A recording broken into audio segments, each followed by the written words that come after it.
Okay, ladies and gentlemen, it is time for another Matplotlib tutorial. This time we're going to do the dumbbell. So if you go to Curbal important Python, there's going to be a link down below, and then you do Matplotlib. It will take you to the dumbbell charts in Matplotlib, and this is what we're going to do.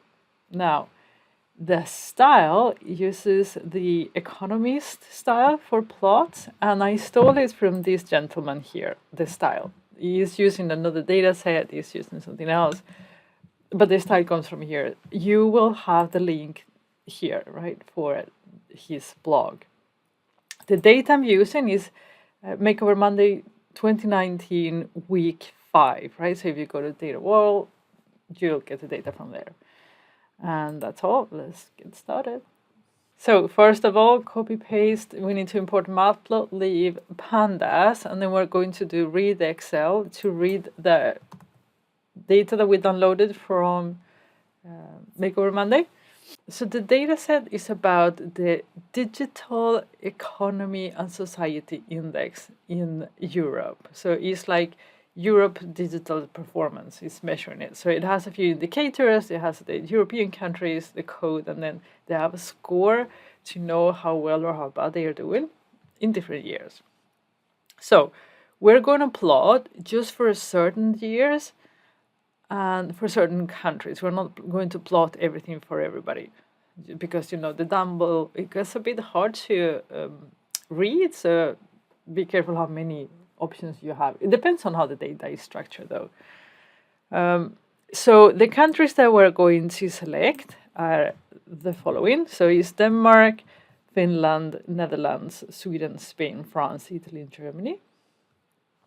And we're going to compare, you know, the Dumbbell compares two categories. We're going to compare 2 years, in this case, 2014 and 2018. So this is how we do it in Pandas. It's actually a very elegant way that I often forget. So you can see here, you can have DF, like data frame is the name of our data frame, and then you put the indicator. We're going to do it just for one indicator, which is going to be connectivity. And then you filter the year with .isin, is super clear. And then you choose 2 years that you want, and then you can do also country.isin, and then what is in a list that you specified. Gorgeous syntax is so easy to understand. So if you run these, it will give you the filter table with just one indicator, the countries that we specified and the years that we specified. Now we're going to pivot this. So we're going to have years on the pivoted column. No, we're going to have countries on the pivoted column, and then we're going to have 2014, 2018 for the weighted score. So to do that, we do it the same way we've been pivoting throughout the series. So you do like this. You get, so pivot table, we're going to pivot by country. So the country is on our index column in Pandas. And then the columns on the X-axis, we will call it like that, is going to be the years, and then the values are the weighted scores. And we sort by 2014, so we can actually see. I mean, if you don't sort it, the Dumbbell is very hard to read. So now we need to define the X and Y axis. So the X-axis is going to be the weighted score for each year, and then the Y-axis is going to be our country. So we're going to define Y is going to be the year, and that is the index column, right? And then we're going to have X. Here's the thing. Let me show you these first. I'm going to write 14, but in the beginning it's not going to be that. So I'm going to write DF columns. These lists the columns available on your data frame. And not only does that, it also tells you what the types are. So 2014 and 2019 are numbers because in here they were numbers too. So when you're referring now to them, you have to be a bit careful. You cannot just put 2014. You see? So you need to actually encapsulate it in square brackets to refer it as a column. And then you get 2014. And now we're going to do 18. 18.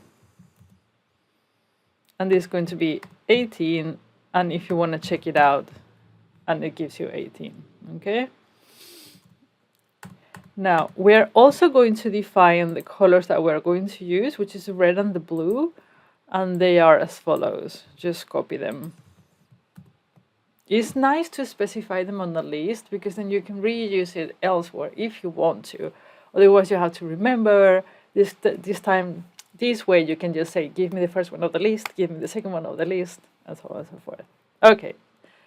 Now, we are going to start creating our chart, which is, creating the figure in Matplotlib. So we are going to create a figure with an axis.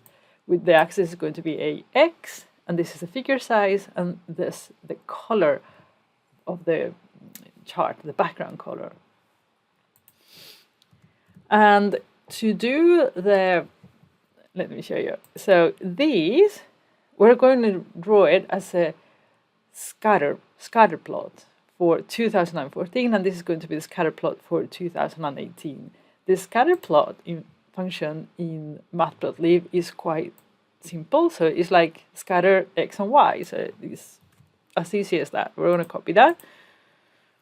We go there. We need to refer to which axis we are doing this. So it's the AX scatter. Who is our x? Our x is going to be 14 to begin with, and our y is year. If we don't put anything else, you see that it plots the scatter. Nice. And then you can obviously go back to the documentation and see what the other stuff is. So is the size, you have a ton of options as always in Matplotlib. That's why it's so wonderful. You can customize it as you like. I love it. I understand that it gives complexity because you have a lot of options, but you have a lot of options. Really good. Okay, so we're going to put the size of the bubbles bigger, of the scatter. And then for the color, now that we have a color list specified, we're just going to refer to it. Colors, the first value. And you see, it's a lot easier than having to remember the hex code, which I never remember. So if we copy these, and now we do for 18, and we put the color 1, already now we have something that looks very similar to what we want to create. And now we need to put a line to join the scatters, right? Because that's what makes a dumbbell. So if we look at Matplotlib age lines, it requires a y, a x min, and x max. So you can imagine that this sounds like something that we could use here. So again, we go in there, AX, to specify where to put it, in which axis, and now we need to fill in the blanks. The Y is going to be the year. The X min is going to be X14. The X max is going to be X18. And if we leave it like that, we get a line, and now we need to customize the line as always. So we are going to add the color, the line width, and some transparency to it. So the color, the line width, and some transparency. If you know that you're going to reuse this color elsewhere, put it in here. I know that I'm going to use it only here, so I don't care. It can be there. Right, perfect, beautiful. Now, what are we going to do next? If you look at the x-axis, well, we can actually start with the splines. Why not? So the splines, if you remember, are these frames, and they are individually set in Matplotlib. You can set them individually, and you can remove them individually. So if you do AX splines, top, right, and bottom false, it means like don't show. Lovely. Now, the next one is the x-axis does not start on 0, and we definitely want to do that. Otherwise, it's going to be tough to see. I hard-coded it. The 0 probably we want to have 0. I don't think you can have a negative score. We should check that in the data. And obviously this you could do the max of the value, so you don't need to hard code it, but for simplicity, because we've already chosen the countries and we know the values, why make it more complicated?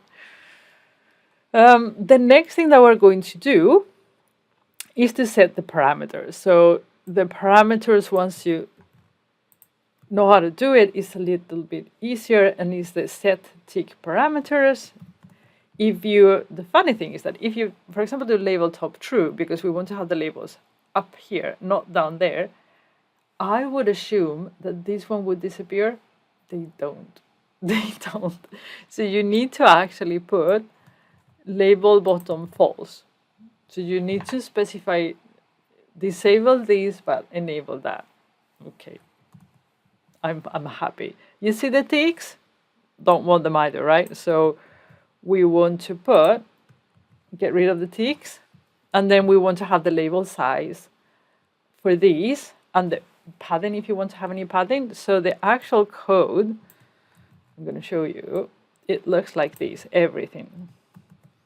And then here you have the explanation for what everything does. So it's the label top, put it on the top, remove it from the bottom, remove the ticks, label size, and pad.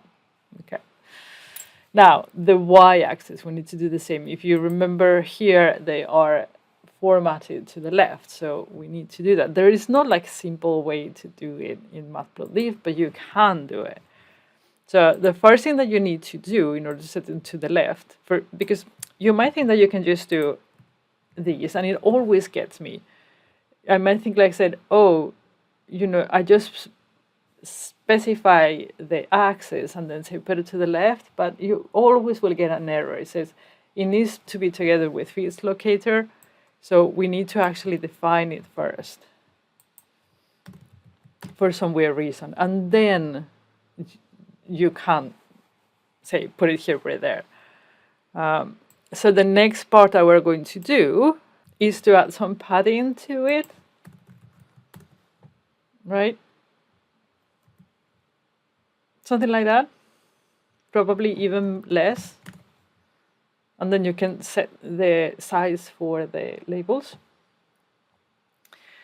What else do we want to do? We want to add the legend. So to add the legend is actually very simple. In this case, because we're creating it manually, you cannot just use a legend. You need to like hard code it, specify it. So we're going to have specify that we want to have two values, the 2014 and 2018, but we want to have them in col 2 as columns. And once you specify that, they poof, they get on the top. Matplotlib stuff, don't ask me. We want to specify where they should be. So we're going to add that. So 0, 1 point. So the frame is always 0 to 1. So if you put 1 point, it will get outside the graph area, if you would say so. And then we want to get rid of that frame, the frame around the legend. So that is frame on false. And that will go away. Okay, perfect. Next, we're going to add the title of the chart. So for the title, you might think, oh, I said 0.04, I put 1 point, over the top. Here, because you said 0 and 1, you can, no. For text, that doesn't work. What we want is to have the text outside the frame. And to do that, we need to put a bit of text that is extremely obscure, but is the thing that does it, and is this one. Transform, figure, transfigure. That says Matplotlib that you want to put text outside of the graph area, and that it will do it. And then we will just specify font size. We want it bold, like the usual suspects. Font size, weight, and alpha, like that. And once you have that, the same applies for the subtitles. The Economist normally have a title and subtitles, and I really like that because the title is like, okay, we're going to talk about these, and the subtitle gives you more information. Like it could be like a conclusion of the chart, or take a look at these, or in this case, it's explaining what the DESI is. So I really like it. I think it's a really neat way to give more context to the data.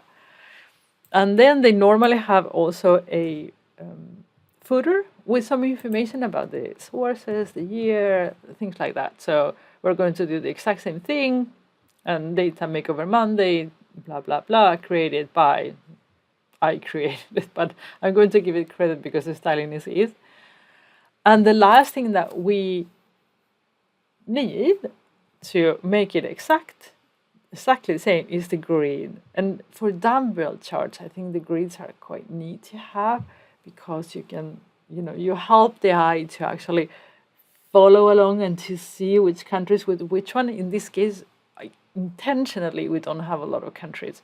So it's easy to read, but if you put more countries, then it's even more important, in my opinion, to have the grid. So for that reason, we need to, learn about how to create the grid. And the grid, I think we've created before, is like that.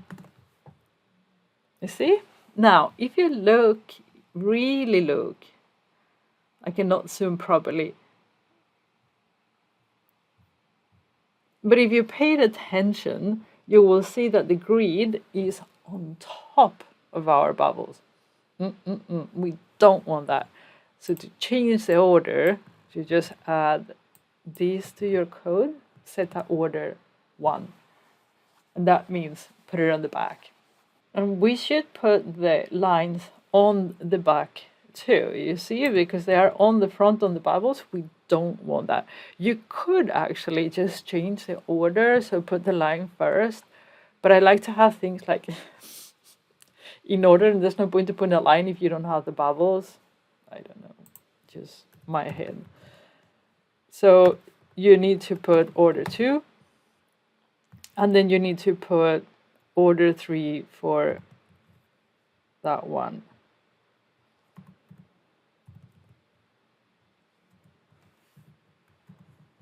And that one.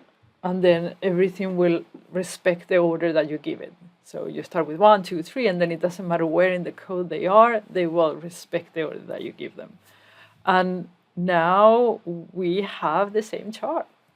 Easy, right? So amazing what you can do with Matplotlib. Absolutely love it. So on the next video, unless you request something else, I am going to go ahead and do the heat map. But we have quite a few charts to go, so looking forward to show them all to you.